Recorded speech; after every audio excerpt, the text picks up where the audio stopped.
Notre Dame fans, welcome back to another edition of the Irish Breakdown podcast. My name is Brian Driscoll. I'm the publisher at irishbreakdown.com, joined by Ryan Roberts, our director of recruiting. And today, Ryan, we're actually not going to talk recruiting. We're going to talk some team stuff. So we've talked a lot of recruiting, and I miss talking a lot about the team. And we're gonna start doing a lot more of that here moving forward.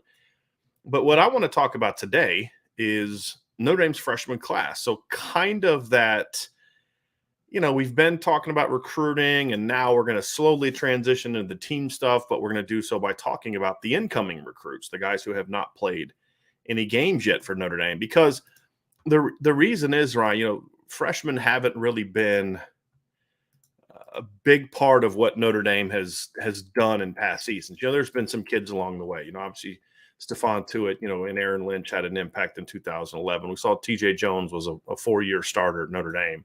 We've seen some guys, Robert Haynes, he's come in and done some things. Last year, some guys stepped in either as a rotation when you look at Tyler Buckner, or injuries opened up opportunities later in the year for Logan Diggs and Lorenzo Styles. Michael Mayer had an impact as a freshman. Chris Tyree had a somewhat of an impact as a freshman when he was allowed to. So we've seen it, but we haven't seen it as much as, in my opinion, it should have been, for two reasons. One, recruiting wasn't always where it needed to be. And number two, freshmen weren't often given the opportunities to go out and play. And I think this is one of those years where it's going to be almost impossible to keep the freshmen off the field for two reasons. Number one, it's a really good freshman class. We're talking about a group, Brian, last year that was ranked number 6 overall by Rivals, number 6 overall by 247 Sports, not the composite, but their ranking. It's a class that adds, it came up short in some numbers in some places, but it added a lot of really good players. And this is, in my opinion, the best recruiting class that Notre Dame has had really since 2013, I would argue, right? I think it's the best class they've had top to bottom since 2013. And so it's a talented class. And number two, there's some positions where they're going to really need the freshmen to play. And that's not always an ideal scenario, but it's fortunately, when you look at receiver, for example, which we'll get to soon, they need a guy to play, but it's a really good player. So it certainly benefits. But I really expect this freshman class, Ryan, to make its presence felt immediately at Notre Dame. Yeah, I think, and like you said, there's going to be some spots that is more of a necessity. But I think when you see, Brian, just the Alabamas, the Georgias, they always have freshmen who sneakily play a decent amount of snaps. I feel like there's this opinion that's thrown out there sometimes where that freshmen should not come in and contribute on a good football team, but that's not the case, right? Like if you look back to Jerry Jeudy and Devonta Smith and so many good football players. Clemson's 2018 team. Right. Had a couple decent freshmen. That's Trevor Lawrence, Justin Ross, they had a guy, I forget who, they had a guy on defense that year that played as well. I can't remember which guy it was, but you're right. There's always, 2017, Alabama, you're talking about Alabama, Ryan, you're talking about Jerry Jeudy. What was the play that won Bama the title, and who threw it to who, and what grade were they in? Let's have a history lesson. That was Tua to Devonta Smith in the end zone for 6. And they were what? True freshmen. There you go. Right. Yeah. Imagine that. Yep. Imagine that. Hey, if you recruit at a high level, sometimes there's going to be guys that come in and can play right away. And I think that you're getting that instance. I know you mentioned the wide receiver that we'll talk about here shortly, but there are guys that I think are ready to play, and there's guys that are going to be forced maybe into playing as more than maybe they should early on. But either way, I think this signifies that Notre Dame is recruiting at a very high level. Last year, number 6 overall, like you said, in a couple different publications. Number 1 right now by basically every platform in the 2023 cycle. Notre Dame's recruiting at a high level, and when you recruit at a high level, you need to use your assets. Like, use it. There's some players that you're going to recruit when you're recruiting at this type of level that are not going to be 4 or 5 year players. They're just not going to be. So you need to utilize your talents while we can. Well, because that's the reason they basically wasted a year of Kyron Williams in 2019.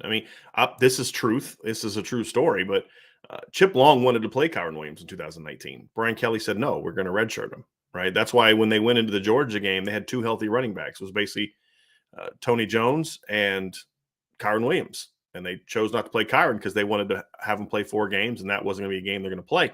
So he was a 3-year guy. And because, again, if a running back is a 5-year guy, he's probably not a guy you want back for a 5th year because, there's either been injuries or he's not that good. So play these guys, right? If Tobias Merriweather is as good as I think he can be, and I'll let you speak to this here in a little bit, Ryan, then he's not going to be a 5-year player. You just hope you may not even have him for 4. So play him. And that was what was interesting last year. There was one freshman last year that I remember being a part of the rotation from day one. Like Blake Fisher was it. Like that was the only freshman got a shot. Well, then he goes down, and it eventually leads to 2 other injuries, which then leads to Joe Alt, who played pretty well. They didn't play Lorenzo Styles much early. And then all of a sudden you have an injury to Joe Wilkins, then an injury to Avery Davis, and all of a sudden Lorenzo Styles gets a chance in the Fiesta Bowl that he would not have had if it wasn't for injuries. Look, Lorenzo Styles doesn't have 8 catches for 136 yards in the Fiesta Bowl if it's not for injuries.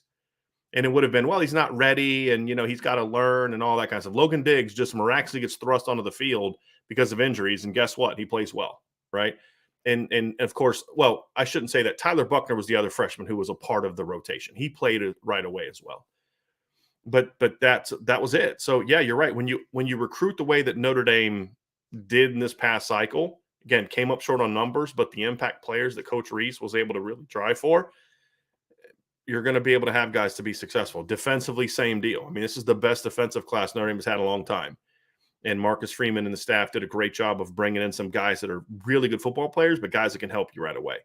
And so you find roles for them. And that's going to be the interesting thing. And that's what we're going to kind of discuss in today's show is, what are the opportunities? What are the expectations? What are the potential roles that could be there for this freshman class? And I think there's one exception.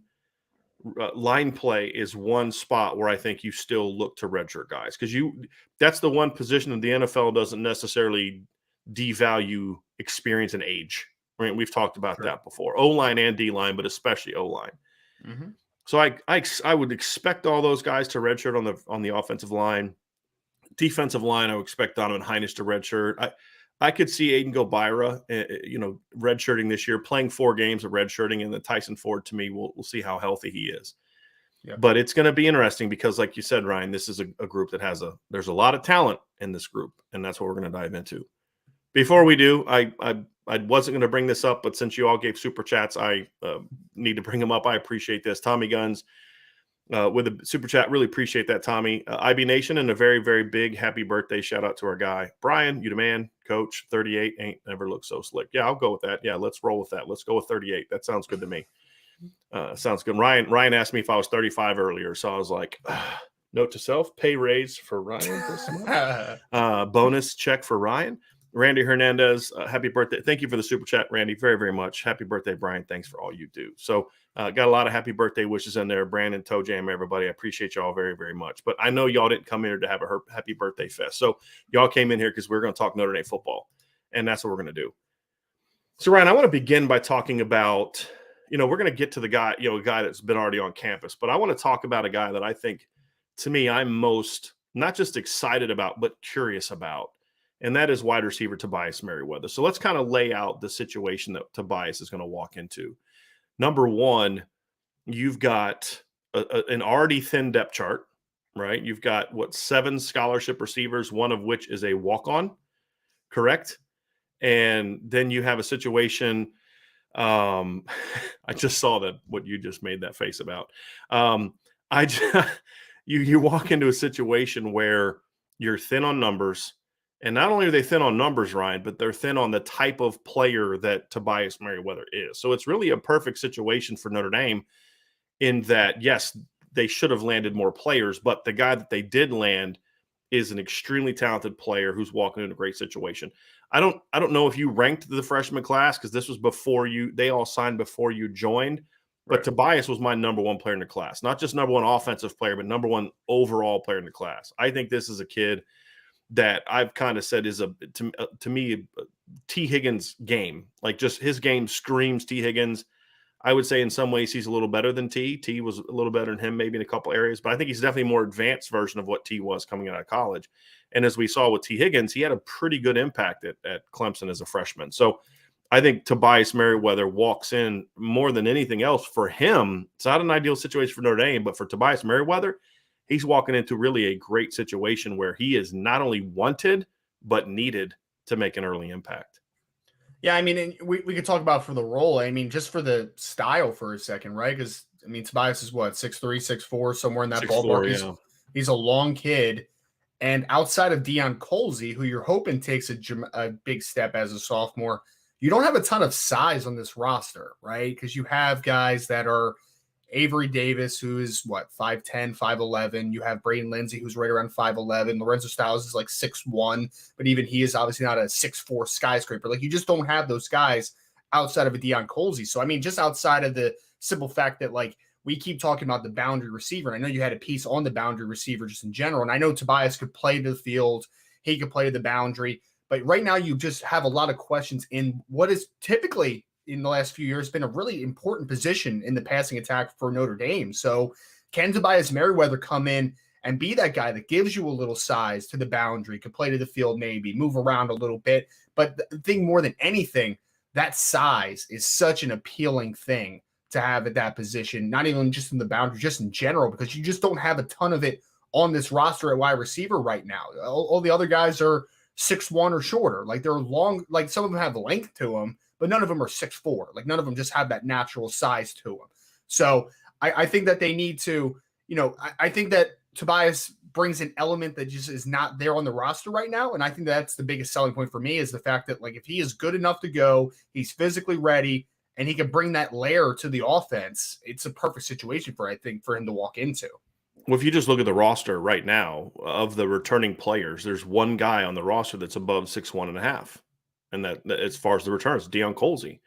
So to your point, there's not a lot of that size. And to also build on your point, you talk about the importance of the boundary, and we've talked about this before, I believe. But in that article I wrote, that the boundary receiver has led the team in receiving yards in 5 straight years.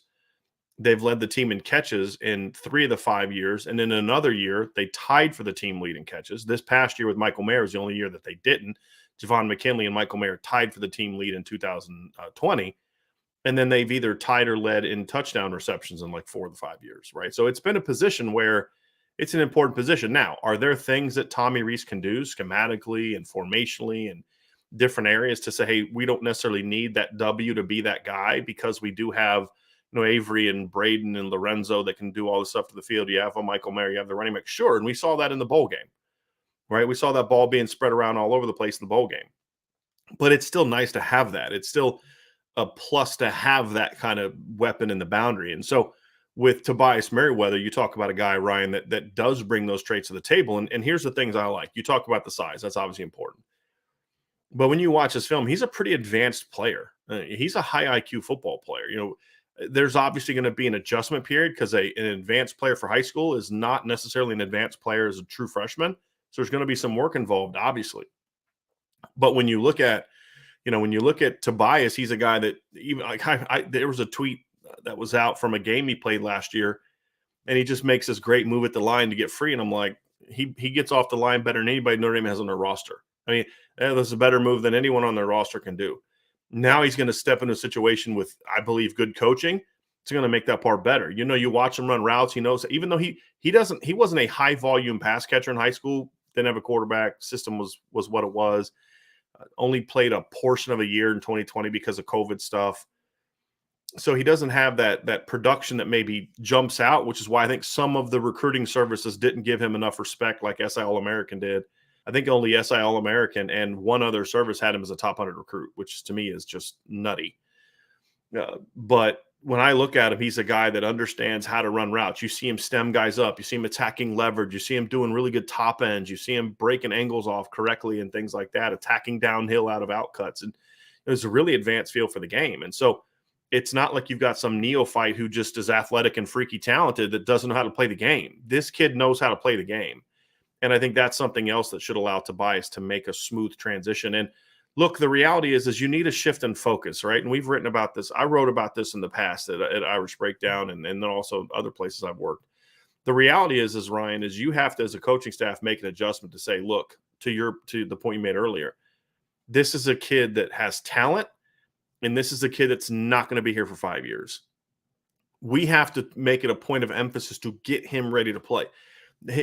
Lorenzo Styles is ready to play, right? Chancey Stuckey and Tommy Rees need to sit down and say, listen, between the two of us, we have to figure out a way to get these two kids, Deion Colsey and Tobias Merriweather, ready to help us. Maybe neither one of them is ready to be the guy, but there should be a scenario in which between the two of them, you can get that sort of production from the W position that you need. And then there's some other things you can do where you put Michael Mayer there. Like that's what I wrote in the article. You can move Michael Mayer there. You can put Lorenzo Styles there at times, but you can't do that all the time because if Michael Mayer is always there, it takes away from being able to move him around and use him in different matchups and things like that. You don't want to put Lorenzo Styles there all the time, but you can put him there some of the time. And then if those guys can step up and make plays. And so it's kind of like, look, Deion doesn't have to be the guy.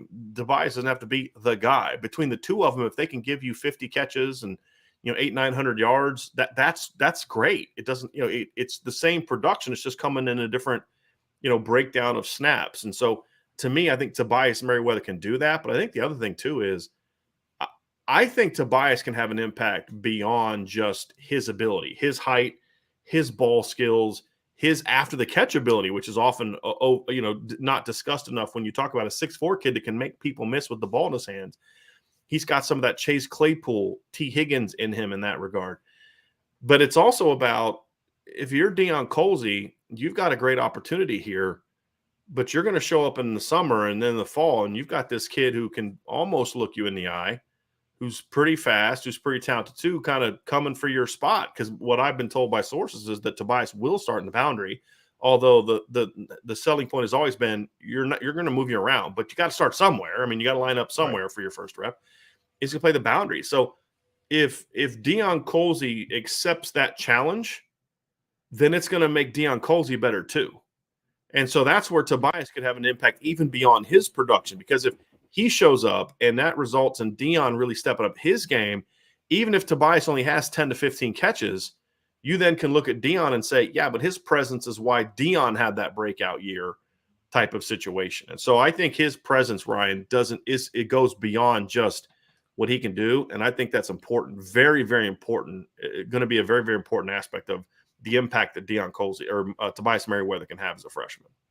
I think it's a great note on Deion Colzie specifically there for a second, because you have talked a little bit about the fact that Deion is an incredibly talented player, but does he have that want to be great? I mean, you're going to kind of force it out of him, right? Because either that or he's going to get lost in the shuffle a little bit because Tobias Merriweather is that talented of a player. And to your point about Michael Mayer playing some into the boundary at the W, and I love the thought of moving him around, but I don't want him to get stuck in that spot because you have to. I want him to be playing that position sometimes because you can, not because you have to. There's a huge difference there. So I agree. And I think that we see that there's, due to the fact, and this is no shot, this really is not a shot, the wide receivers have not been developed properly the last couple of years. Tobias is going to come into a situation where he is not behind the eight ball tremendously from a technical perspective. That's usually kind of the hang up. It's either you need to get bigger, stronger, or you're just not there from a technical perspective. He's going to walk into a room where he's on par technically. So at that point, if he's one of the more talented players and he's on par technically, you got to get him on the field. And then my last point that I wanted to make is another thing that you hit on. I think people need to temper expectations as far as, we're not saying, at least I'm not saying, I don't want to put words in your mouth, I'm not saying that Tobias Merriweather needs to step in this year and be a 50-catch, 900-yard receiver. Like, that's unrealistic expectations in my opinion. Is he talented enough to do it? Sure. But what I'm saying is that impact as a freshman could just be a compartmentalized opportunity, right? Because Deion Colzie is another talented player, like you said, and if they're splitting reps and they have production combined that offers, what you typically get out of the boundary position, then that's okay. So I don't want people to just think this kid has to be a freshman All-American. That's the only outcome. No, he can help you in 2022 by just being himself and giving you valuable reps. He doesn't have to be the full volume getter, but you should expect that Tobias Merriweather needs to be a guy that needs to come in and contribute in some capacity. Are you saying that he doesn't have to be that kind of guy? You're not saying he's not capable of it, right? Yes, I am saying that his talent level is capable of it. What I'm saying is that it shouldn't have to be dependent that he has to do that. There's other players. And I think my biggest point is that it can still be a very successful season, even if he is a part-time contributor. Correct. He has reps, but he's not the full-time rep getter. Right. Yeah. Because that I agree with, where if you're demanding that he come in and be the guy day one and we're just going to thrust him out there and, here you go. I don't know if that would be fair to him. You let him earn. Now, if he earns that, that's fine. But I think he's capable of it. I just think, as you pointed out, I don't. It's going to be tough. You've got Joe Wilkins playing there. You may have some Jaden Thomas playing there. You may have, obviously Deion Colsey's going to play there. I just feel like he's got to be part of the rotation. He's got to be a guy that you can turn to and say, hey, look, we like this matchup. Deion, we like this matchup, but against this guy, we like this matchup. Well, we're going to, look, to me, if I'm a coach, I'm going to say, if I'm Marcus Freeman, I'm going to sit down with Tom Reese and Chancey Stuckey and say, hey, guys, look, here's the deal. And I believe coaches do need to do this, right? Not specifically, but like generally, like, look, we need to make sure that Deion, that Tobias Merriweather's getting at least 10 to 15 snaps a game, right? Like early in the season, Ohio State, make sure he's got 10 snaps. Again, there comes a point in time where you got to sit down with the head coach and be like, look, the kid doesn't know the plays, and that's fine, but that's the objective, that's the push, that's what I'm coaching, that's what I'm telling you guys you need to do, right? You need to earn your paychecks and get this kid ready to go. Because I do think he can have an impact. There's no doubt about it. I think there's another position group that obviously we've already started to see an impact that is going to be very important. And part of it is because of an injury that has cropped up. Obviously, with Logan Diggs' shoulder injury, Jadarian Price was going to play in some form or fashion right away. But now with Logan Diggs having the torn labrum, we don't know how long he's going to be out. I've heard anywhere 4 to 6 months. I've heard 6 to 8 months. Notre Dame didn't specify the length that he's going to be out, but my guess is going to be he's not going to be healthy for fall camp at least. And depending on the severity of the labrum tear, it could be into September. And then you're talking about a running back coming back from a shoulder injury. That's not exactly an easy thing to come back from, Ryan. So there's going to be an opportunity there for Logan Diggs to come in and play, and they're going to need him to play. And he's going to be hard to keep off the field. I mean, this is a kid, Ryan, that is like here, he does. He provides you with a talent, but he also gives you protection. Because here's what I wrote about in the article today at Irish Breakdown. If Chris Tyree goes down, you've lost you have no home run hitter. We saw that last year when Tyree was banged up. They had no home run hitters at running back. Mm-hmm. And Kyron Williams could do it against North Carolina when he had to make 3 people miss in the backfield. That's a little bit. That's not what we're talking about, right? We're talking about that guy that can see the hole, hit the hole, and just be gone. Right. And that wasn't Kyron's game. As good as Kyron was, that wasn't really his game. It's not Logan Diggs' game. It's not Audric Estime's game. You did not have that element once Chris Tyree got banged up. This year, if Chris Tyree's healthy, you have 2 home run hitters. If Chris Tyree goes down, you still have a home run hitter. And I think that's going to be super important when you have a guy like Tyler Buckner, quarterback. So Jadarian Price, Ryan, he's going to be a factor for Notre Dame this year. Like I said, I would find a way to get him back. I mean, if Chris Tyree is my starting back, if we're getting Chris Tyree 10 plus catches or 10 plus carries and at least 3 to 5 catches a game, he's our starting running back. I'm putting Jadarian Price as my kick returner. That's what I'm doing. Now, if Chris Tyree's not your number one back, then I'm probably leaving Chris Tyree back there. And he may be my other running back, perhaps, in case I want to kick the other way. But this kid's got to get on the field.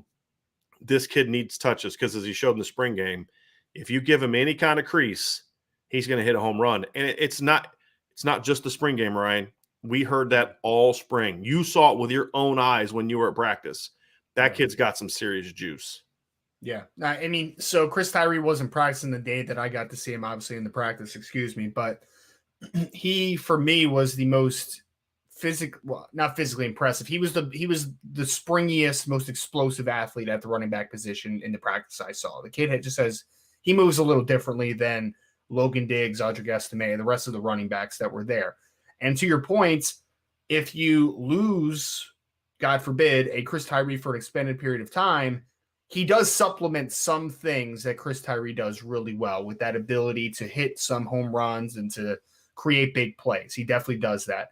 But even if Chris doesn't go down, I think that you're looking at a player that has forced the hand to getting playing time. And whether that is a large portion because Logan Diggs is not able to, challenge for a heavy playing time in fall because of the injury or whatever, even if he is, I think Jadarian Price has to play because he is a dynamic weapon. I mean, there are things that you can do with him. And again, I always go back to people, for whatever reason, in the chat always talk about, why don't we use Chris Tyree in the slot? But that's not really his game, right? But I think that you can use a guy like a Jadarian Price in some passing situations where you can utilize his quickness and his elusiveness as a route runner and do some things departmentally just with him as a player. So I think that he's earned that right just based upon what spring. Obviously, he needs to pick it up in the summer into the fall and then really, take that momentum and keep building off of it. But I mean, the kid's just too athletic and too explosive of an athlete not to get some touches. Like he has to have some type of role in this offense. I think another guy that if he's healthy could provide a little bit of a spark this year, especially with the injury to Logan Diggs, is Jabron Payne. And the reason I say that is because I think not only could he potentially have a shot at running back, and I'm actually hoping that Jabron Payne is able to maybe take a redshirt year. Yeah. He contradicts what I've said earlier because he has a unique situation in that he does have the injury history. Yeah, I wouldn't be necessarily opposed to him kind of having a scout team year where he can kind of get it, shake the rust off. I mean, he hasn't carried the ball with any kind of consistency since his sophomore year of high school. He got hurt in the opener of his junior year. He only had like 60 catches last year. Excuse me. So I'd like to see him kind of be able to shake the rust off and still maybe keep in a year of eligibility because of the injury. But if they have to play him, they have to play him. Like I said, it's fine. The reason I think he could potentially provide a spark if he has to is not only does he bring potential as a quarterback, as a running back, but if you have some issues at receiver, he's a kid that could do some Theo Riddick type stuff in the slot. Right. With RPOs, quick game, crossers, screens, things along those lines. So if you get into a pinch, he can help you at two spots. And I think there's a lot of value in that for Jabron Payne. I hope it doesn't come to that. I actually am hoping for his sake that he's able to kind of take a year to be on scout team, shake off the rust, kind of get that going. But if his number's called, I think Jabron Payne can help this football team because they're only going to call on him if he's healthy. Yeah. And so he's a good football player. No, he is. I think the long term is more important with Jabron Payne than the short term because, like you said, he has had that string of injuries. I want to make sure that everything is good to go in that sense. But like you said, I think Jadarian Price can do some things in the passing game. I definitely think that Jabron Payne can do some things in the passing game. I think he can supplement some slot reps for you if the need comes kind of up in a situation. But I don't really know what to expect from him, to be honest. Do I think that he can contribute if needed? Yeah, I do. Do I think that a departmentalized role for him early on would be good because of the injury factors? Yes, I also do. But I just don't know what it's going to look like. I really don't, because I know we're talking about a lot of not even speculation, but a lot of different things. What if this happens? What if that happens? But I just am not 100% sure what we're getting with Jabron yet. I want to see if he's the same player that he has been. That's fair. At times. Right. Because you can't just pop his sophomore film in and be like, yep, that's who he is. We don't know that. Right. We don't know the answer to that because exactly he wasn't that guy this year. Right. And had limited opportunities and things like that, but he wasn't that guy. Now he's another full year removed. Because what's the old thought process? Like you're always stronger the second year back from an ACL than you are your first year. Well, this is going to be year two. So I think that's the reality with Jabron Payne is we don't know, but I do believe he has the versatility that if his number needs to be called, he's got the ability to help you out. And I think he can do that. But again, we're talking about a situation where he's thrust onto the field because some stuff went down at some other places. And I hope it doesn't come to that. And that says nothing about Jabron. It's just I really think, to your point, Ryan, he could use a year to shake the rust off and kind of get back into the groove as a player. Absolutely. Especially running back, man. Running back can be that position where just repetition is so big. Your feel. There's a feel. Yeah. Yeah, to the vision and just understanding gap integrity and where to cut. And all those things are just like some people are naturals where, you can step into a game and it's always there. But there are some people that need reps. They need to see it for the field vision to really come for him and for him to be confident in those cuts, right? Because again, he's a guy that's coming off an injury. You have to it's not only just seeing it, it's being able to take it and run with it, literally, So yeah, I would like them to ease him into it because I think Jabron Payne long term could be a really good football player at Notre Dame, and I don't want them to force the issue too early if he's not ready, if that makes sense. Agree. Here's another position where a really talented freshman class could have a chance to make an early impact, Ryan, and that is tight end. Mm-hmm. Now, it's not a position where they need the tight ends to play necessarily, but there's enough injury history there that says there's a chance. It wouldn't shock me if the injury history makes it easier for the freshmen to beat people out, or B, they're thrust on the field because of that. Look, with all due respect to Mitchell Evans, who did some nice things last year, he was forced onto the field, and he is way behind as a player as a freshman because he didn't play tight end than what Holden Stace and Eli Raridan are. Sure. Now, obviously, Eli Raridan tore his ACL in December, but he's already setting records in 10-yard splits, apparently, in less than 5 months from his surgery. But look, injury in December, surgery shortly after, he should be back, if not fall camp, early in the season.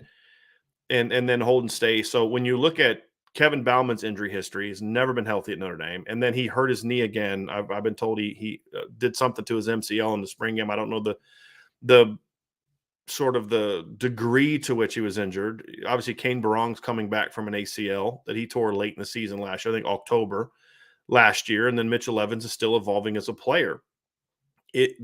Those guys better be ready. Those guys better be healthy, and they better have good fall camps, because Holden Stace and Eli Raridan are going to be very, very hard players to keep off the field. There's no question about it. And Holden Stace, to me, is a guy that kind of comes from the Michael Mayer school of tight end play. Good body, 6'4", 235, 240, long arms, can play attached, can play flexed out. You can occasionally put him outside, but he's more of a slot to attached wing type of thing. So similar usage to Michael Mayer. I'm not saying he's as good as Michael Mayer. I'm just saying, like, he's that style of player. Sure. Eli Raridan is more of the Tyler Eifert type of guy. Is that fair? Like a guy that you can put in the boundary, you can play out wide. He's more of a pass catcher first. Big slot, boundary. Yeah. Mm-hmm. Just tall, fast, really good ball skills. I think Holden Stace, I would say, is the better athlete, like lateral quickness and agility. And Eli is the more explosive vertical player, if you're going to compare the two. Both of them are athletic, but as far as who kind of, to me, grades out higher, two very good players. And the thing I love about that tandem with Holden Stace is Eli Raridan is they are completely like complementary of each other. Like they can both do all the things the other can, but their top three strengths for Holden Stace are not the same as the top three strengths for Eli Raridan outside of catching, right? Yep. When you look at style and athleticism type and body type and, where they're used best, where they can do their most damage on the field are going to be different. And I think that's all for me. That's always an ideal situation when you're going to play two backs or two tight ends. I don't want two cookie cutters. Unless it's like, 4th and inches at the goal line and we just need somebody, big guys to, make room, fine, put tackles in the game, right? I mean, but when we're playing in our normal base offense, I, as a coach, would want to be in a situation where I have complementary players to tight end. Now, they both got to be able to block. They both be able to catch the ball, but they're going to do it differently, which allows me as an offensive coordinator to be a lot more creative with how I can attack you. And that's what I think Eli Raridan and Holden Stace bring to the table. Those two kids, Ryan, in my opinion, could make life real uncomfortable for all the tight ends on the roster not named Michael Mayer. And I think it's cool because I think that both of them, if they are ready to play and they are the second best tight end on the roster behind Michael Mayer, I think what Michael Mayer brings to you is, because I agree. I mean, Michael Mayer definitely has that throwback style. You want to play him in line. He can do some H stuff, but he's also a guy that we've talked about. You flex out a W. You can put him as a big slot. Michael Mayer gives you a lot of versatility just in that sense. So I think that whether it's Holden Stace, who's more of that, Michael Mayer mold, or if it's a Eli Raridan, who's more of a big slot boundary type, flexed out wide tight end, both those guys can play with Michael Mayer because Michael Mayer could do so many things. So if you are out there and you're predicting a tight end to be the, freshman tight end to be the surprise breakout, second tight end and, contributor to this passing game, I think you could pick either guy because I think they could both do it. I mean, obviously, depending on Eli's injury, right? How strong is he coming back? But I think both of them can play with Michael Mayer in a lot of different ways. Oh, yeah. Because like I said, Holden Stace comes from that school of training. But again, he brings you blocking ability. He's a thicker body, but he also they didn't recruit him because he's a great blocker, because he's not that yet. He's an effort blocker. He's a good blocker. Going to need more weight room time. They recruited him because this kid can make plays in the pass game. And his length is just ridiculous for a 6'4" kid. When you watch some of the catches he makes in high school, He's got a tremendous catch. I shouldn't say his length is ridiculous because I don't know if he's necessarily like freaky long like Boubacar Traore, but his catch radius is outstanding because that also includes beyond your length, the timing, your ability to stretch, your ability to jump, all those kind of things. He's got really, really impressive catch radius, strong hands, and he's got some speed. He can run. He's a bigger bodied kid, like I said, so he's not going to get pushed around as much as maybe a lot of freshman tight ends. More like Mitchell Evans was so skinny last year, but he battled, he competed. Holden Stace is already going to have 10 to 15 pounds on where Mitchell Evans was last year. So those guys are going to need to be ready because, as you said, they can both complement. And then if you're going to bring, you have Eli Raridan, you can have Michael Mayer playing attached, and Eli can, do some different things. Put him at W in a certain matchup to see how the defense responds, or whatever the case may be. Put Mayer backside, put him in a trips look, put Mayer attached, and put Eli out in a slot type of thing. You can do a lot of different things with him, and that's going to make it interesting. So, I expect. I'm actually really encouraged to see what Kane Barron can do, and I think Mitchell Evans continues to develop as a player. And I'm not saying they're going to get beat out. This isn't the freshmen are here, the new shiny toys. That means the guys that we liked last year suck and are going to get beat out. No, I expect those guys to have a chance to play. It's just that if you don't bring your A game, you're going to get beat out. And that's the reality. Or if you get hurt again, you may not have a job when you get back. That's the reality of it. So that's where you want to be, though, as a program. Like, hey, if you don't play well, if you don't bring it, if you're not locked in, that's fine. I got this kid over here that's ready to play. I mean, that's the ultimate competition that Marcus Freeman talked about. Like, if you don't want to be here today, if you don't want to bring it today, that's cool.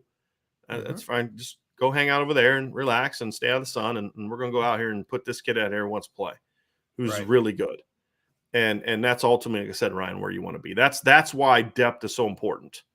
And not just depth from numbers, but impact depth, talent depth, because you're protected against injury. And it makes sure that if the guys that are playing, if you do it correctly, and this is where we're going to learn a lot about Marcus Freeman, because there were times in the past where Notre Dame had depth, but it didn't matter because Brian Kelly was never going to allow the younger players to really, truly push the veterans. And everybody knew it. Mm-hmm. I don't think that's going to be the case with Marcus Freeman. I don't, especially when you've got a brand new coaching staff. Because, for Chancey Stuckey, it's like, hey, I'm a returning starter. Not for me, you're not. You're not. Your name's not Tyquan, Thornton.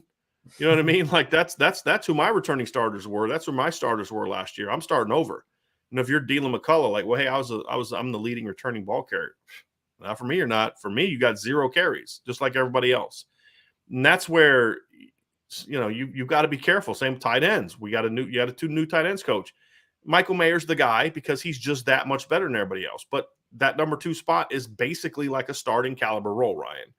And there's going to be a fierce battle for that. And as long as Coach Freeman sticks to what he says, which is we're going to play the best players and we're going to allow competition, then it should create some fierce situations, which is going to make whoever's on the field on Saturdays better. Because you had to earn it. If you're out there, you had to earn it. And that's where you need to be. And that's how a guy like Jaleel Billingsley can go from being a difference maker in 2020 to riding a pine in 2022, right? You don't want to bring it. That's cool. That's so weird. That was the example I was going to give because I said I was literally going to say recruiting matters. Look at Jaleel Billingsley going in as a potential top 50 pick, All-American, and then they're like, oh, Cameron Latu, you're good, brother. Go ahead. Right. You got it. So, right. I'm with you on that one. What was the part of the issue there? Was Jaleel Billingsley didn't want to put in the work. There were some maturity issues there. Thought that he should just be thrust out there. And Nick Saban's like, dude, I didn't win 6 national titles by just throwing dudes out there because what they did for me last year. You got to earn it. Every year is an opportunity for you to earn it. Exactly. And he got passed up. I mean, he just flat out got passed up. And the same thing will happen to guys that aren't coming back if you run your program right. Now, like I said, if a guy doesn't want to be out there, you find somebody else who can, and they were just fine. Cameron Latu was a good football player for Alabama this year. And he's going to be a good player for them this year too. Yeah, he's a really good football player. And I mean, I'm always interested in seeing what Notre Dame does at tight end just in general, because I know we're not looking forward, right? But right now, the assumption is Michael Mayer's out after this year, right? Sure. So who's the next guy? Who's the next guy? Because I just tweeted out a graphic. Notre Dame has the most tight ends drafted in the last 10 years. 7 tight ends drafted in the last 10 years. They are tight end U. They produce them. That doesn't include Brock Wright, who started games in the NFL last year but went undrafted. Exactly. Yeah. That position is just one of those where you can count on a dude being at Notre Dame, right? Like there's always going to be a dude in the pipeline. So who's going to be the next dude? Is it going to be Mitchell Right. Evans? Is it going to be Bauman coming back from his injury? Is it going to be one of these two freshman tight ends? I'm excited to see it. It's going to be an interesting competition in the fall. There's two positions I want to talk about on defense, Ryan. The first is corner. Now, I don't think there's necessarily a need at cornerback for the freshman to play from a number standpoint. Notre Dame's numbers at corner are better than I think people realize. Notre Dame doesn't have a numbers problem at cornerback. You've got Cam Hart. You've got Clarence Lewis. You have the 3 freshmen coming back from last year. That's 5 guys, right? That's 5 guys that are good football players. You know, I would say of 4 of them, to me, I graded out as 4-star players. Well, 3 of them. I didn't grade Clarence Lewis out as a 4-star player. I did give him a 4-star upside grade, but he was not. He was a 3.5-star guy, top 3 to 350 kind of guy. I've said this before. Chance Tucker was my lowest ranked guy. Notre Dame beat Washington for him. Jimmy Lake, he's not a very good head coach. I think he was a great defensive coordinator. I got to know how to evaluate, recruit, and coach DBs, and he wanted Chance Tucker, right? So that's why I always kind of had this, like, that kid may make me look dumb someday kind of thought with Chance. Now he's got to stay healthy, and you know, I think it ended up just being like cramps, but he ended up, you know, came out from the spring game a little bit, and I was like, oh boy, I hope he's not hurt. And when you started working on him, it looked like cramps, but he's gonna have a chance to continue competing. He battles, he's long, he supposedly can really run. You know, Philip Riley is a strong kid. Obviously, Ryan Barnes, everybody's aware of. But where I do think that there's an opportunity is, do you really have impact players after Cam Hart? Right now, the answer is no. You know, Clarence Lewis is solid and steady for the most part, but he gets into matchups against better athletes and he gets into trouble. Saw it against Cincinnati last year. Saw it against Wisconsin last year. Fortunately for Notre Dame against Wisconsin, their quarterback couldn't complete a pass beyond 10 yards. Because if he could, Wisconsin scores a little bit more against Notre Dame last year because of that matchup. We saw Cincinnati take advantage of it. We saw North Carolina take advantage of it. We saw, obviously, Oklahoma State took big advantage of it. So I believe that there is an opportunity at corner for guys to come and play. And I think corner is one of those positions where experience is nice, but it's not as important as it is at other positions. If a guy can play, he can play. And especially if you're a team that's going to play a lot of man coverage, and I don't know if Notre Dame is going to play as much as they did last year, but when I look at Jaden Mickey and Benjamin Morrison, I look at it and say, it's not that I don't think those other kids are good players. It's just that they were much better, right? Other than Ryan Barnes. Ryan Barnes is the only corner in the current rising sophomore class that I had on a similar par as Jaden Mickey and Benjamin Morrison. But I've also said that Benjamin Morrison's the highest ranked cornerback for me, that Notre Dame has signed in many years. I mean, you'd have to go back to like T. Shepard in 2012 to find a cornerback, you know, and Kavari Russell in the 2012 class. That, you know, even he grades out higher than Troy Pride, who was my number 1 ranked corner in that 2016 class. He grades out higher than Cole Luke in 2013, who played some as a freshman. He grades out higher than Nick Watkins in 2014. He's the highest graded corner for me since Kavari Russell and T. Shepard in 2012. And obviously Kavari played as a freshman. So, you know, 6 foot, long arms, strong. Dad played in the National Football League, played safety at Arizona. And he's a guy that Notre Dame beat Washington and Alabama for. Alabama doesn't just go out to Phoenix, Arizona just to recruit anybody, right? They went out to Arizona to recruit a corner. And Jimmy Lake wanted this kid bad. Trust me, Washington tried hard to get Benjamin Morrison. So he's an extremely talented kid. And we've already seen what Jaden Mickey can do. I mean, he's already proven that Jaden Mickey's already shown he's ready to play right now. Like, there's some things he's got to work out. He's a little too aggressive at times, and that could get you in trouble, especially against a team like Ohio State that likes to do the double moves and the pump and goes and the slant and goes and things like that. And the post snap, switch routes, things like that. That could get you in trouble. So he's got to become a little bit more like, okay, we got to get you a little more disciplined. But athleticism, physicality, instincts, confidence, all that he's ready. He's ready to play now. Yeah. And then when Benjamin Morrison shows up, I'm hoping he shows up with the same attitude that Jaden Mickey showed up with, because talent-wise, I don't know if outside of Cam Hart there's a more talented corner on the roster than, in my opinion, Benjamin Morrison. And so it's going to be up to Mike Mickens to kind of have the same mentality that the other coaches did. Like, just because they're freshmen, you got other players, you better coach those guys up like you're getting them ready to play, because that's where your biggest amount of talent persists is right there in that freshman corner class. Jaden Mickey, I mean, his confidence just like it seeps, man. Like it doesn't exude, it seeps off to everyone. Like everyone just, I mean, he's talking trash to wide receivers on his own team, right? And he's getting up in guys' faces that are much older than him and have played a lot more football than him, and he just doesn't back down from anyone. I love that type of attitude in the corner because, like you said, I mean, at the end of it, like technique obviously is very important for any position, cornerback included.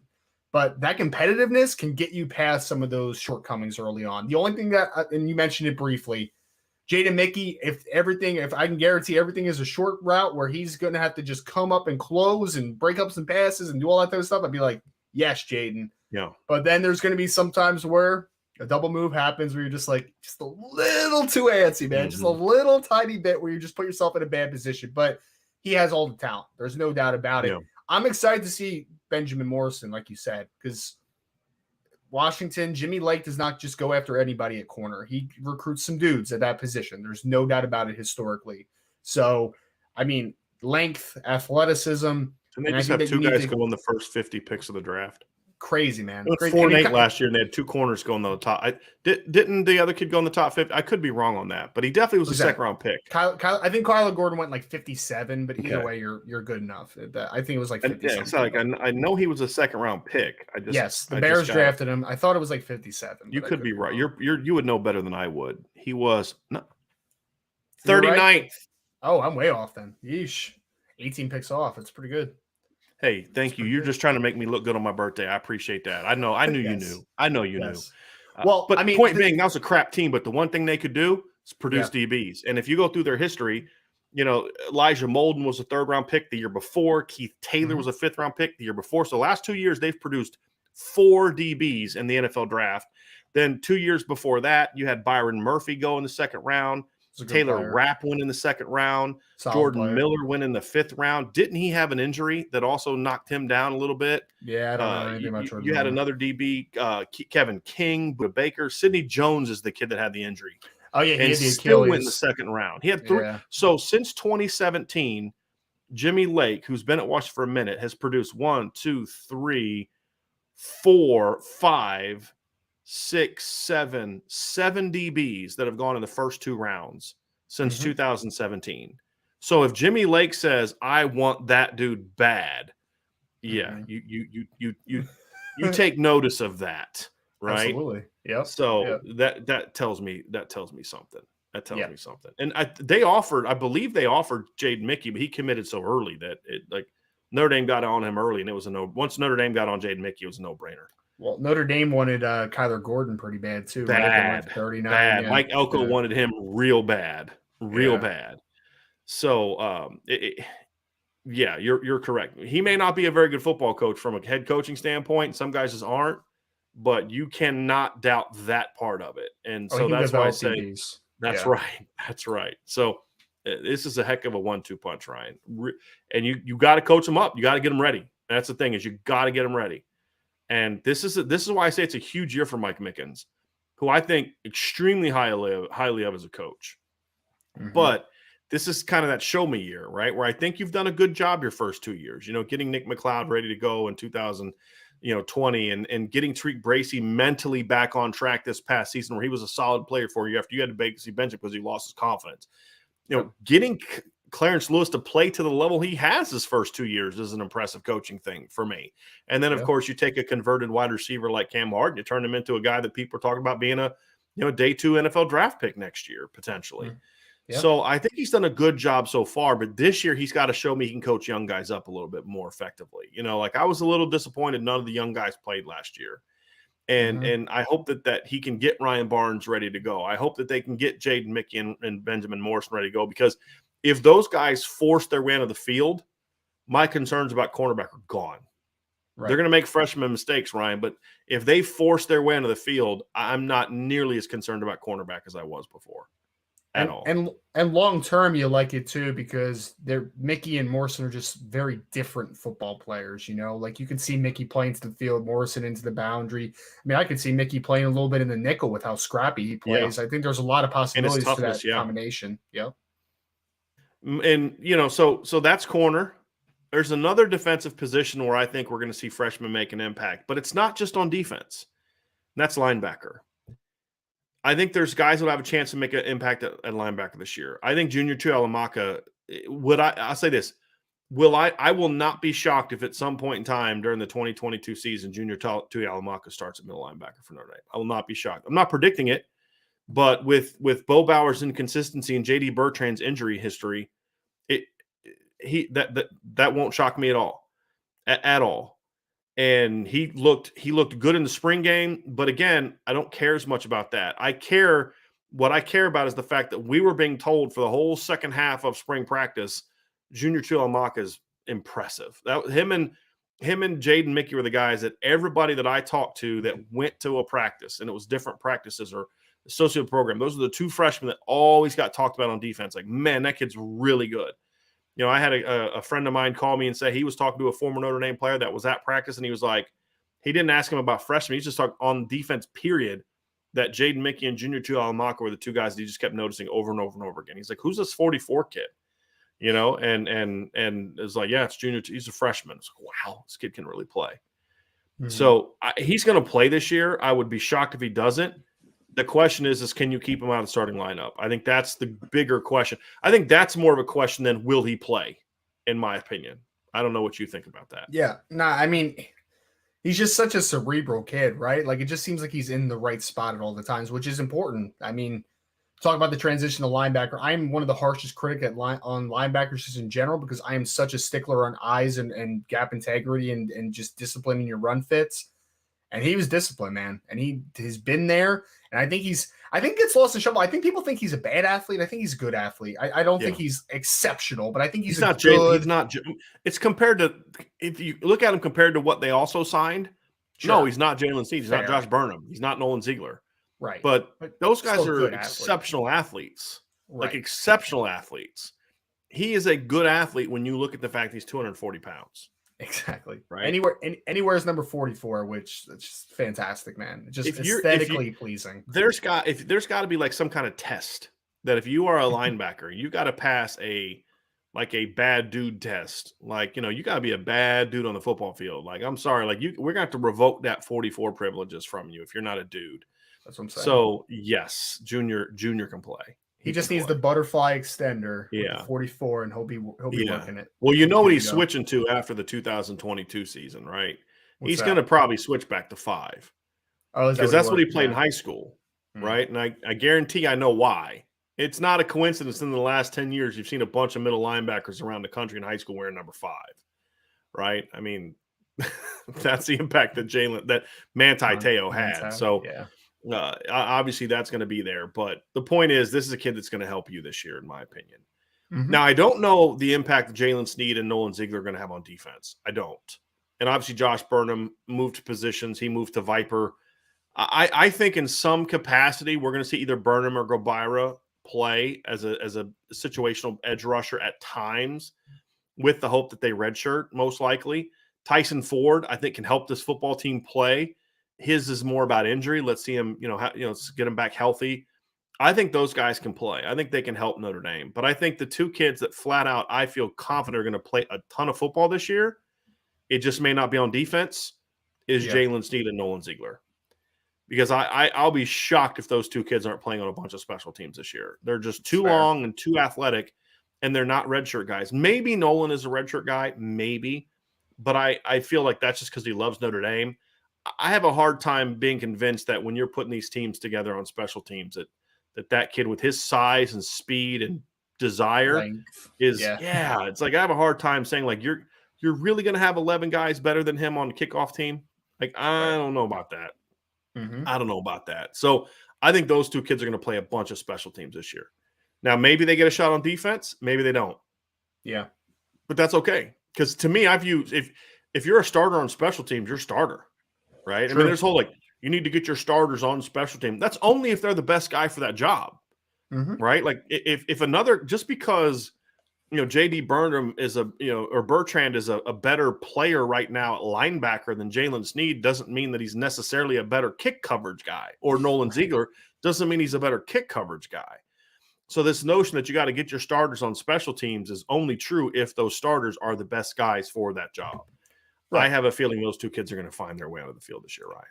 Right. I mean, because usually guys that are starting are your longest, most athletic players, right? But if there are instances where there are longer, more athletic type of guys, it makes total sense. Like you're going to get them on the field. Tyson Ford is an interesting one, though, Brian. I know you mentioned obviously the injury. I would have been really interested to see. I mean, and again, maybe he comes back and this is, a talking point. He's one guy that I kind of look at and I say, maybe you can give us something as an interior pass Yeah. rusher early on in Yeah. your career. You know what I mean? Like on obvious passing situations, throw you inside and let you work against it in the 3-tech against the offensive guard. He's got a lot of Riley Mills to him, Ryan. I think that's to your point. I mean, I feel the same way about Riley. Like I view Riley as an edge player. But I think Riley also is a guy that on 3rd and 5, 3rd and 6 needs to be inside and rush right up the middle and put, Justin Adamiola on the edge, or in future years, Keon Keeley and Aiden Gobira, Josh Burnham's, put those guys on the edge on your nickel package. And I see Tyson Ford being the same way. I think Tyson Ford can play big end. I do. I don't think he's, let's just move him inside. He may end up moving inside, but I think he can play big end. But to your point, big ends, if Notre Dame's recruiting right, are going to be interior pass rushers in your nickel packages, right? More often than not. So I absolutely think he could be that kind of player. There's no doubt. I think he could help. And look, in past years, we're going to talk about Aiden Gobira is going to play as a freshman, right? I mean, Josh Burnham's going to play as a freshman, but with Isaiah Foskey, with Justin Adamiola, with the potential of moving, Josh Burnham there as well, you don't really have that need. And we're going to talk about this quickly, very quickly. There's another kid that's going to play as a freshman too. And it's Bryce McPherson. He's going to be Notre Dame starting punter this year. I don't see any doubt in that. Now, John Sott, the kid from Harvard, is going to show up. He could have a chance, but I think between punting and or kickoffs, I think that Bryce McPherson is going to be a starter. That's what I meant to say, is he's going to be starting in some capacity, I believe, this year. I have little doubt about that. Either as a kickoff guy, because that might have been even worse than the punting in the spring game, was the kickoffs. But either as the kickoff guy or the punter, because John Sott's a really steady punter from Harvard. He was been like multiple all Ivy League kind of guy, that kind of player. So he's a guy that I could see being in that capacity as well. There's no doubt. And of course, when my mom steps up and puts in the super chat, I have to get that in there. So Ryan, we're going to slide into the Q&A now. I got an interview with Mark Rogers on the Ohio State site right now. They want to bring me into enemy territory, so I've got to slide over and do that. If you're still around in the next 20, 30 minutes, I'll be back. But Ryan is going to handle the Q&A. So fire away with your team questions, with your recruiting questions, whatever you guys want.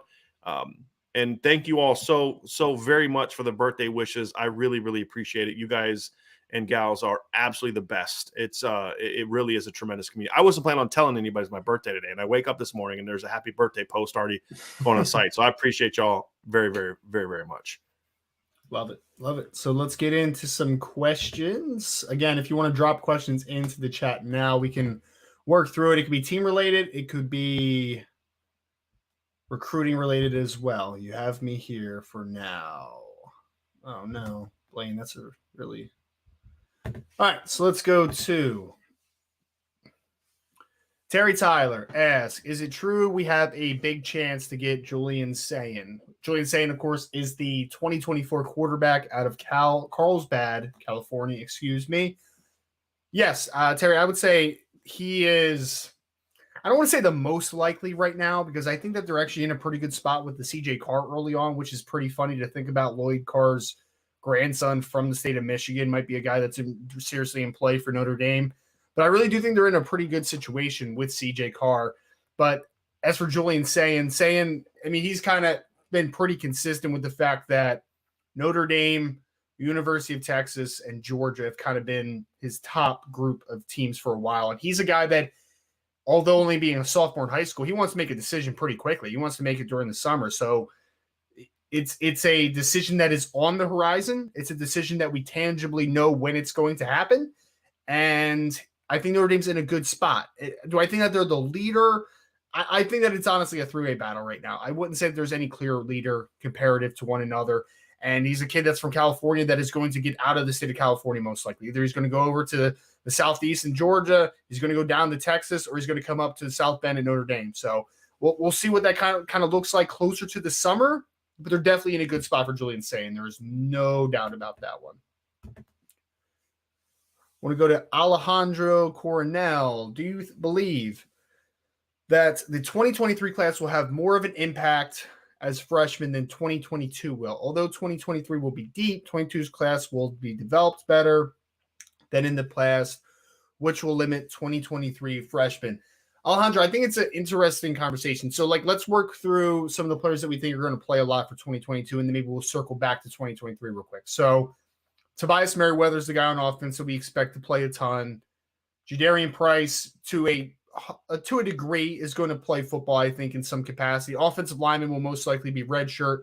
We'll see what the backup tight end spot looks, number 2, behind Michael Mayer, if either Holden stays or Eli Raridan could take a hold of some reps as the number 2 tight end or beat Mitchell Evans outright, or the other tight ends that are coming back from injury. And we'll see what happens as far as tight ends. But defensively, we expect Junior Tuihalamaka to play at middle linebacker at least some. I mean, I don't know if he's going to be a starter. Brian mentioned, wouldn't surprise me if at some point he's the starter down the line at Mike, but we will see what happens, obviously, there. I think Jaden Mickey's an interesting player. Can he take a corner reps? Benjamin Morrison. So I think that the impacts from freshmen in 2022 is going to be more on the offensive side of the football than maybe on the defensive side of the football outside of Junior Tuihalamaka, because I am personally just a big believer in Ryan Barnes. I think he's going to – I don't want to say – I mean, it's going to be a tough battle to be the number 2 corner, but I think that he has the talent level to take a hold of a high amount of reps. So I'm going to say that corner isn't as big as maybe we envision. I think that they have an opportunity to play. I think Jaden Mickey can play as a freshman, but I really am a believer in Ryan Barnes. So 2022, there's definitely going to be some contributors. I mean, 2023, let's take a look at what we're going to be losing, right? Tight ends, I mean, I think Cooper Flanagan's going to come into a loaded room with Eli Raridan and Holden Stays, so I wouldn't imagine too much out of that situation. Some of the offensive linemen could be interesting because, I mean, in theory, you're losing at least two. I mean, whether Jared Patterson ends up playing center or he ends up playing offensive guard, you're going to lose him, obviously. And then, I mean, Josh Lugg's going to be out the building as well. So there's going to be some battles inside. So whether you get a guy like a Sam Pendleton or a Charles Jagasaw or whoever the interior lineman is that comes in and can contend early on for maybe you at least fill one of those guard spots, I think it's interesting to just kind of keep that one open for interpretation. Wide receivers, I mean, I expect a couple of these wide receivers to compete in 2023. Again, Braylon James is in the class. See if they can close on guys like Jaden Greathouse and Rodney Gallagher. But there's going to be plenty of opportunity. I mean, you're going to have guys like Tobias Merriweather, Deion Colsey, and, of course, Lorenzo Styles coming back. But you're also losing Avery Davis, most likely losing Joe Wilkins. You're losing Braden Lindsey. So there's going to be some opportunities to play in the wide receiver room next year. So I think there's going to be opportunity in that regard. Running back's going to be tough to break into the conversation for me because obviously you're going to have, in theory, at least 2 to 3 running backs out of this stable that you have back next year. I mean, I again, who knows if Chris Tyree has a big enough season where he can declare early. I wouldn't anticipate it just because, you know, it's just not really his niche as a running back. He's more of a big play threat, and I don't know if the volume is going to be there to leave early. But I think that running back's going to be a little bit tough. If Dante Moore gets into the class, then, I mean, if Tyler Buckner has the kind of an up and down year, then I could see Dante Moore coming in and at least competing for a starting job. Obviously, I anticipate Tyler Buckner having a great season, so I'm not going to predict that one. But something, you know, just interesting to watch. So offensively, I think there's a lot of opportunity to play from a interior offensive line perspective. And I think wide receivers are definitely going to play in 2023, no matter what that class kind of shapes out to be. If it's a Ronan Hannafin, Rodney Gallagher, Braylon James, whoever it is, I think there's going to be opportunities to play in the wide receiver room for the 2023 class. On defense, I mean, you're going to be losing Isaiah Foskey. You're going to be losing Justin Adamalola. You're going to be losing Jason Adamalola. There's going to be a lot of snaps that are vacated on the defensive line. So, I mean, you look to, obviously, Keon Keeley coming in. Does a Brendan Vernon compete for some strong side end? Can he flex inside? Is it Boubacar Traore? Is it Devin Houston? Is it Jason Moore if he ends up in the class with Notre Dame? It's a question mark, but I think defensive line is definitely going to have a big opportunity to play next year. Linebacker's hard to envision even though Drake Bowen is an excellent football player, Preston Zinter is a good football player as well. But you're going to have the freshman class of 2022 that we've talked a lot about already today with the Junior Tuialamaka, Nolan Ziegler, and Jalen Sneed. And I think it's going to be tougher to gain a high volume of reps at linebacker there. So that one might be a little bit tougher. Cornerback, Cam Hart might be out, but we don't know who the cornerbacks in this class are. So that one's hard to predict right now. I think if it's Micah Tease, Micah Bell, whoever it ends up being, Christian Gray even, I think they're going to come in ready to compete. But again, I'm not going to predict if I don't even know who's going to be in the class. And the last one for me is safety. So, I mean, Alejandro, this is a long-winded response to say I think 2023 has more of an opportunity to compete, to be honest with you, because I'm going to safety now. I mean, you're going to be out. I mean, Brandon Joseph might leave. Who knows, right? If he has a big season, he could be off to the NFL. You're going to be losing DJ Brown. You're going to be losing Houston Griffith. You have Ramon Henderson still. You have Xavier Watts, who are both very talented football players. But I think that a guy like a Peyton Bowen and even a Don Schuler could come in and they can compete for reps. I think that's very possible. So, Alejandro, appreciate the question. So to answer it, long-winded response to say, I think 2023 is going to have more of a shot than 2022. 2022 in some spots, but I think the depth of 2023 is going to have more opportunity for players to play early. Right. There's a question about Brian's birthday plans. I can't answer that. I am not Brian, unfortunately. Off-topic question from 99 Problems, but BK ain't one. Who was the better quarterback prospect, Buckner or Dante? Different styles, and COVID impacted Tyler Buckner's high school season. But I'd be interested in your opinion. Also, would you say the gap is big? So 99 Problems, I'm going to save this one for Brian too, at least for his response. I'm going to respond it and just say that I only saw – so off of the junior film I've seen of both Dante and Tyler Buckner, I think I would take Tyler Buckner as in an all-around sense because I think he just brings you such a huge weapon as a runner, and he was a really good passer, obviously coming out of the state of California. So I would actually probably take Tyler Buckner. I think Dante Moore is a better pure passer than Tyler Buckner was coming out of high school, at least as a junior. I think he just has an innate instinctual side of the game to play quarterback position and really accurate player. But man, I think if Tyler Buckner fully unlocks his talent level that was limited on the high school level because he missed the season with injury and then COVID impacted his senior year, I think his upside is immense, man. So I might take Tyler Buckner just based upon their junior years, but I will also have Brian answer this one if he gets back in time because he fully evaluated Tyler Buckner as a recruit. I have not. I just basing this upon what I saw as a general fan. So I think I would take Tyler Buckner, but it's a apples to oranges comparison because they both just win in so many different ways. We have Delusional Jack Cohn fan. Fantastic name. How much does missing spring hurt Tobias' chances at starting at the W? I would say so. There's multiple layers to this one. Honestly, I would say that it doesn't help. I mean, it doesn't help because coming into the spring and having that momentum building into the summer and fall would have been huge. I mean, it would have been. Like let's not act like it would not have been. But I think in the other instances that I spoke about earlier, the wide receiver room has not been developed incredibly well over the last few years. So you're walking into a room as Tobias Merriweather, who's a guy that everyone believes is kind of physically ready to go, at least from a technical perspective, closer to what a typical high school senior might be.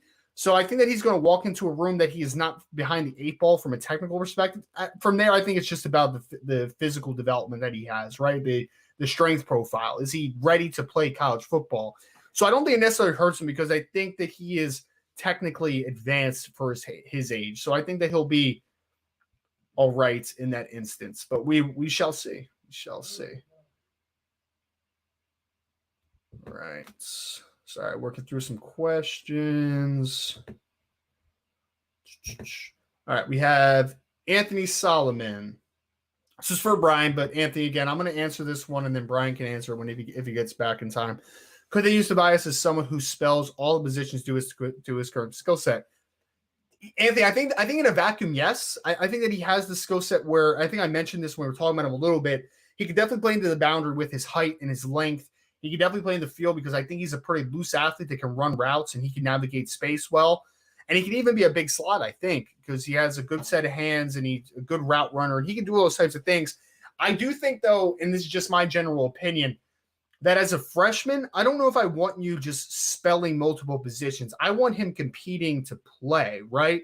So I think sometimes when you ask guys to do too many things, that kind of takes away from development sometimes. So I would rather Tobias fit into a spot. If it's boundary, if you feel like the W position is the best spot for him to contribute in 2022, let's get him there and let's let him develop and try to take a role in that spot against a Deion Colsey, against a Joe Wilkins, whoever else they want to throw into the boundary.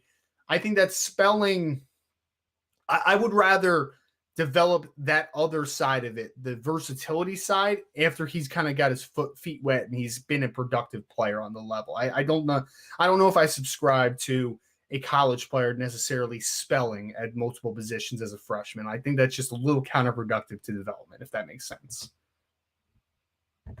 All right, we have James Lawrence Zensi. I'm going to pronounce it. I don't know. Over under how many field goals we missed this season. Well, James, that's very, very pessimistic, man. How many field goals we missed? Look, I think that there is legitimate concern about the field goal kicking this year, and I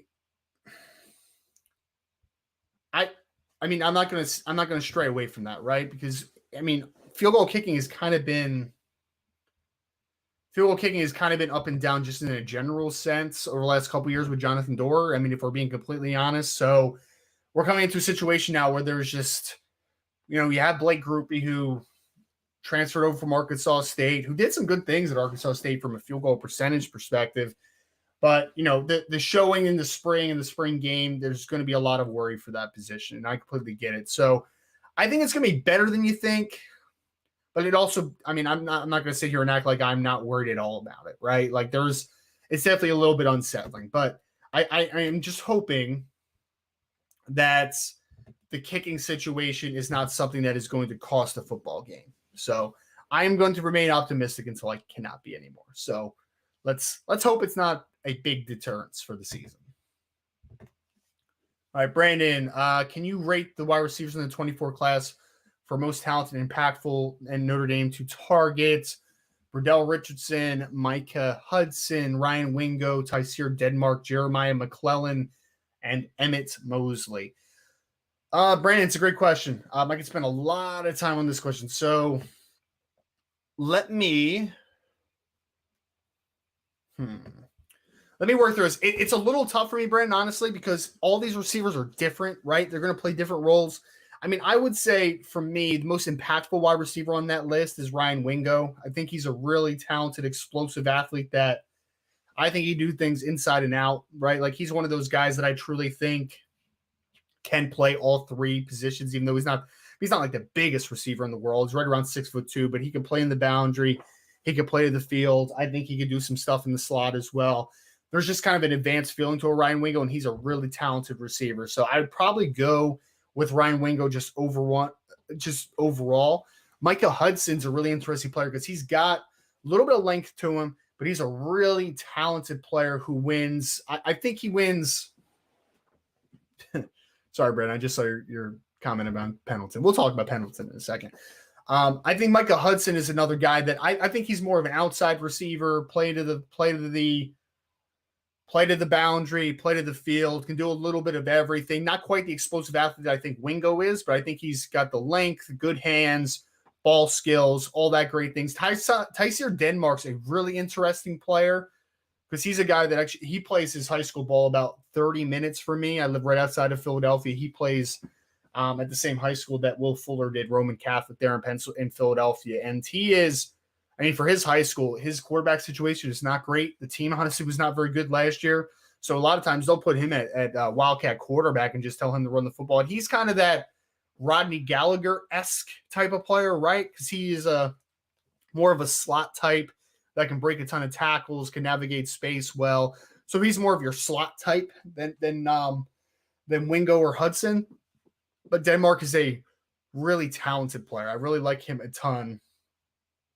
For I really like him a ton for that role. Jeremiah McClellan, of course, is out of the Missouri area, out of St. Louis.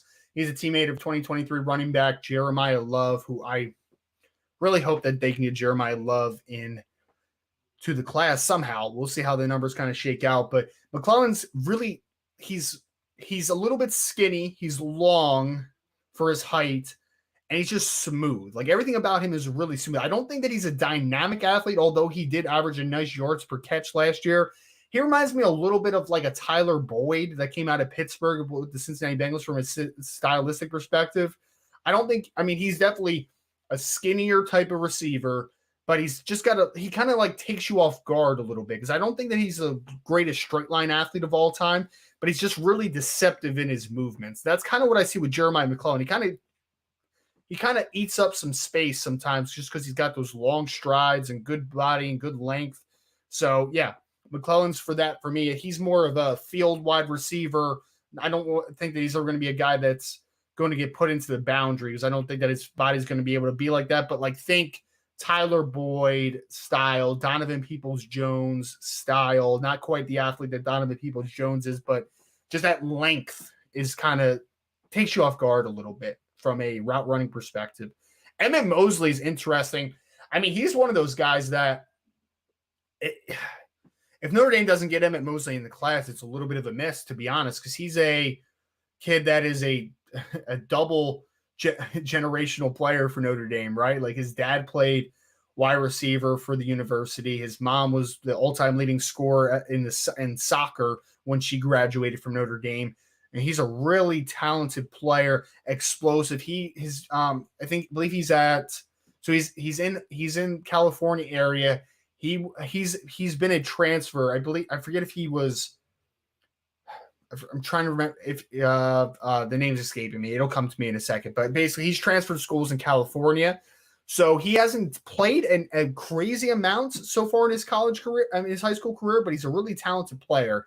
So I'm interested to see. He strikes me as more explosive, twitchy type of dude. So Emmett Mosley's a really talented player. And then I haven't watched enough of Bradell Richardson to give you kind of a real in-depth understanding of him.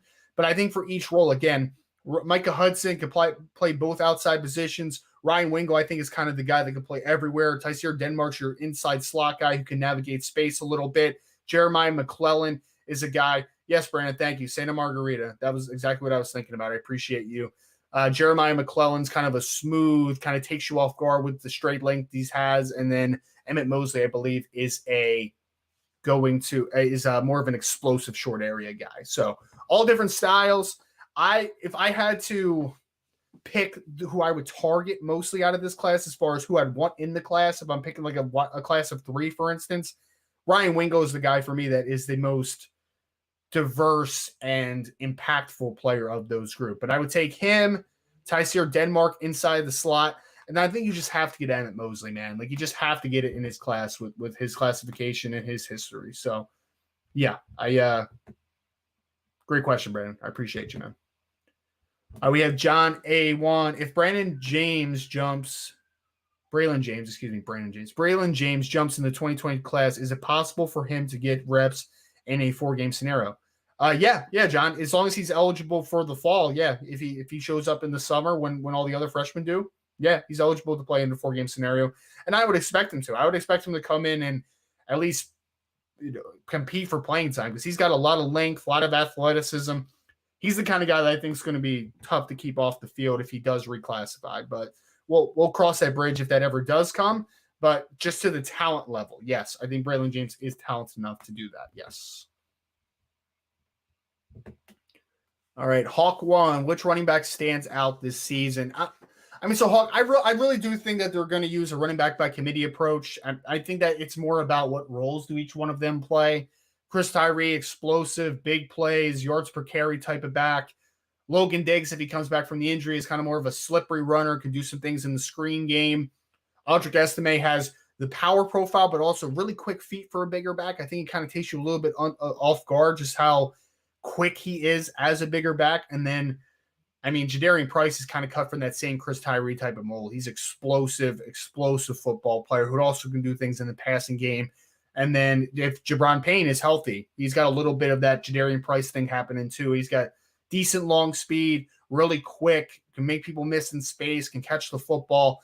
So, but my standout and my breakout have been the same guy for about a month now, and that's been Audric Estime. I think that he is going to end up being the guy that maybe takes the biggest jump, the biggest leap, because we barely saw him last year except for the one game, really. So he's a guy that I think is going to have a big role in this offense. I wouldn't be surprised if he leads the team in carries when all is said and done, because I think he just has that profile where if he's your slightly heavier volume runner, and then you have guys like Chris Tyree who are explosive, and Logan Diggs who can be change of pace and using the screen game, and then Jadarian Price can mix and match. I think that that's the biggest upside to the group personally. So I think Audric Estime is going to take a big jump. When I saw him at the spring practice, man, I was just like, wow, that kid moves exceptionally well in short spaces for a guy as big as he is. So, yeah, my pick is Audric Estime, but I think it's going to be a committee approach. Kevon MC, who is a 2023 recruit at wide receiver that may be influenced by Dante committing to Notre Dame. One's not named Tate or Jaylen Brown. Well, we don't talk about Dante Moore on this show, so I'm skipping this one. I'm just kidding. So who are the ones that are going to be impacted the most? Look, I think that Notre Dame's in a really good spot with Jaden Greathouse currently. I think they are.